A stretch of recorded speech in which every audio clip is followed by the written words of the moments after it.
أعوذ بالله من الشيطان الرجيم. بسم الله الرحمن الرحيم. وإذا ذكر الله وحده اشمأزت قلوب الذين لا يؤمنون بالآخرة وإذا ذكر الذين من دونه إذا هم يستبشرون. صدق الله العظيم.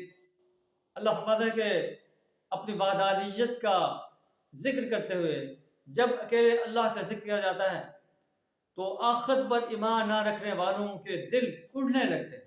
اشمئزت قلوب الذین لا یؤمنون بالآخرہ وإذا ذکر الذین من دونہ. جب اللہ کے سوا دوسروں کا ذکر آتا ہے کہ یہ بھی حاجت روا اور مشکل کشا ہیں، یہ نظر و نیاز کے مالک ہیں، انسانوں کا، جنوں کا، فرشتوں کا، انبیاء و صلحاء کا، قبر میں مزاروں میں مدفون ایک انسانوں کا ذکر کیا جاتا ہے کہ یہ بھی شفاعت کر سکتے ہیں، یہ بھی تمہاری حاجت روائی اور مشکل کشائی کر سکتے ہیں. اذا ہم یستبشرون، تو پھر یہ خوشی سے کھل اٹھتے ہیں.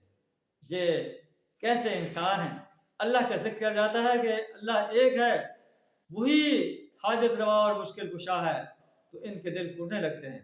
اللہ کے علاوہ اللہ کے بندوں کا ذکر کیا جائے کہ یہ بھی کچھ نہ کچھ کر سکتے ہیں تو یہ کھل اٹھتے ہیں.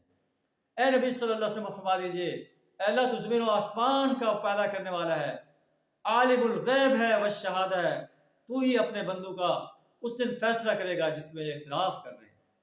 قیامت کے روز ظالم انسان جو کچھ زمین کے اندر ہے وہ جو کچھ اور اس کے برابر بھی اگر ہو جائے تو یہ فدیے میں دینے کے لیے تیار ہو جائیں گے عذاب سے بچنے کے لیے، لیکن یہ فدیہ ان سے قبول نہیں کیا جائے.